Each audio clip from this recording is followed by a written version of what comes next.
मित्रहो नमस्कार. सुख दुःख, यश अपयश हे माणसाच्या जीवनातील अविभाज्य घटक आहेत. प्रत्येकाच्या आयुष्यात चढ उतार, यश अपयश, सुख दुःख हे येत असतं.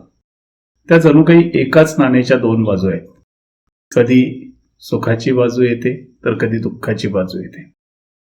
ज्या वेळेस आपल्याला आयुष्यामध्ये एखाद्या प्रयत्नामध्ये अपयश येतं त्यावेळेस अनेक जण खचून जातात, धीर सोडून देतात, नाराज होतात.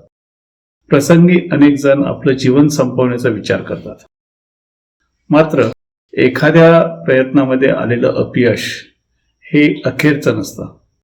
त्यातूनही मार्ग निघत असतो, त्यातूनही पुढची पावले आपल्याला टाकता येत असतात, पुढची दिशा दिसत असते.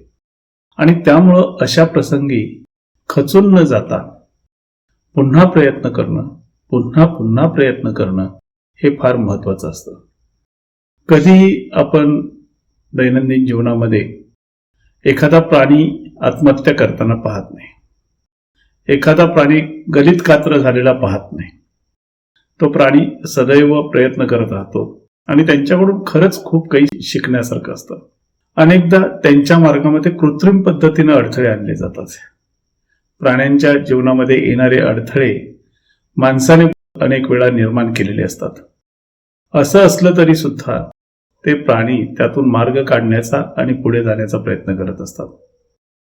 त्याच पद्धतीनं माणसाने त्यांच्याकडून हा गुण घ्यायला हवा. गौतम बुद्धांच्या जीवनातील एक गोष्ट सांगितली जाते किंवा बौद्ध जातक कथांच्या मधून अशी गोष्ट सांगण्यात येते की एका गावाच्या शेजारी एक साधू राहत होते आणि त्या गावातील एक माणूस एक दिवस त्यांच्याकडे गेला. त्याने साधूंना सांगितलं की मी माझ्या आयुष्यामध्ये खूप निराश आहे. मी एखादी गोष्ट करायला गेलो तर बरोबर उलट होतं.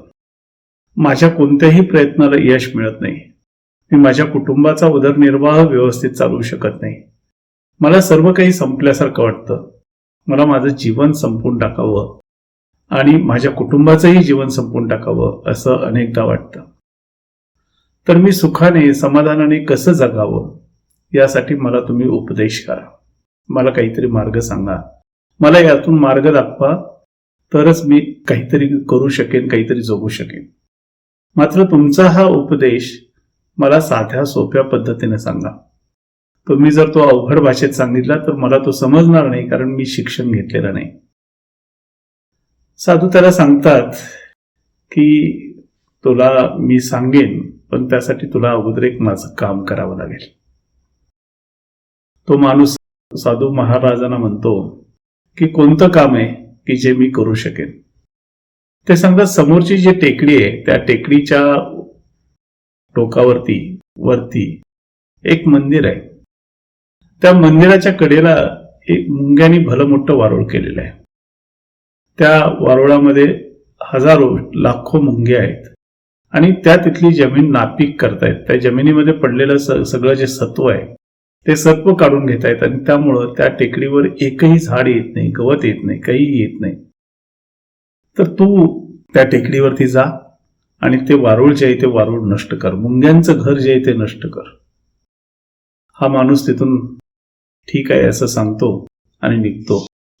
येताना त्याच्या डोक्यामध्ये विचार असतो की हे साधू असताना देखील त्या मुक्या प्राण्याला त्रास द्यायला मला का सांगतायत.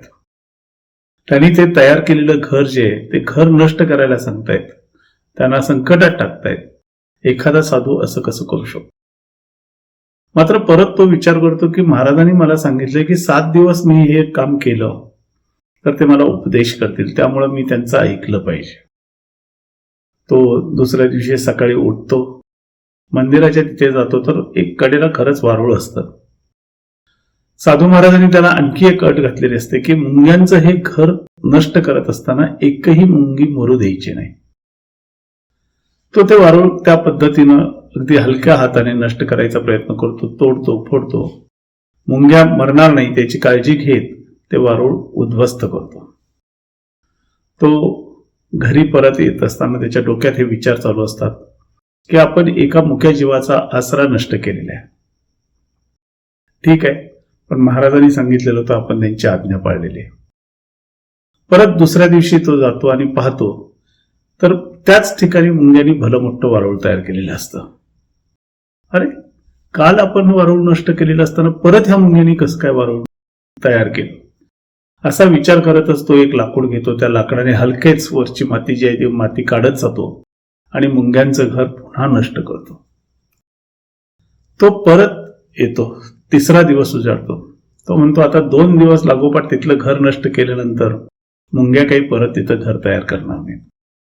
तो ज्यावेळेस टेकडीवरती जातो त्यावेळेस त्याच्या असं लक्षात येतं की मुंग्यांनी त्या ठिकाणी वारुळ तयार केलेलं नसतं, पण तिथून थोड्या अंतरावरती त्यांनी आपलं घर तयार केलेलं असतं आणि पूर्वीच्या घरामध्ये साठवून ठेवलेलं अन्न तिकडे न्यायचं काम या मुंग्यांचं सुरू असतं.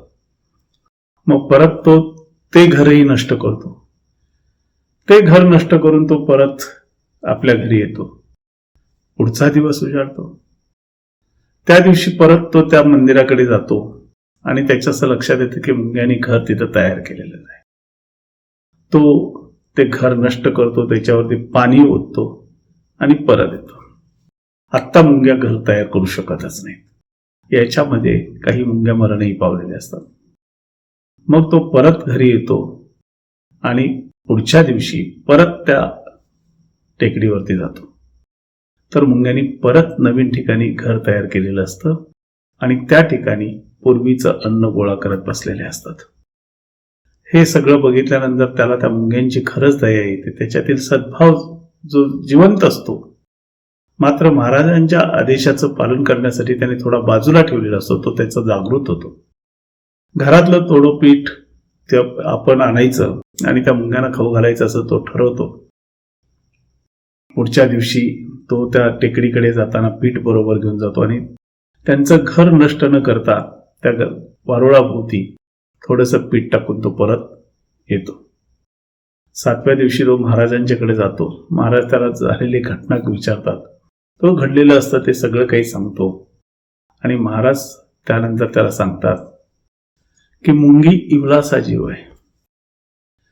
आपण त्यांना त्रास द्यायचा प्रयत्न केला, त्यांच्या जगण्यामध्ये अडथळे निर्माण केले, म्हणून त्या मुंग्या मरून नाही गेल्या.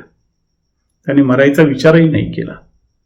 उलट त्यांनी किती वेळा घर तोडलं तरी नव्याने घर बांधायचा प्रयत्न केला. त्या कधी हार मानत नाहीत. एवढासा जीव असताना सुद्धा मुंगी कधी हार मानत नाही.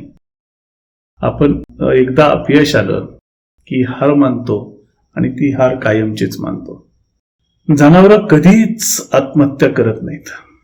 ते नेहमी पुढे जायचा प्रयत्न करतात. ते नेहमी आपला मार्ग बदलतात, मात्र जगत राहतात. आणि त्यामुळेच असं म्हटलं जातं की कोशिश करने वालों की हार नाही होती. वाईट वेळेत आपण आपले वाईट दिवस कधीच दूर होणार नाहीत असा विचार करतो, मात्र तसं होत नाही.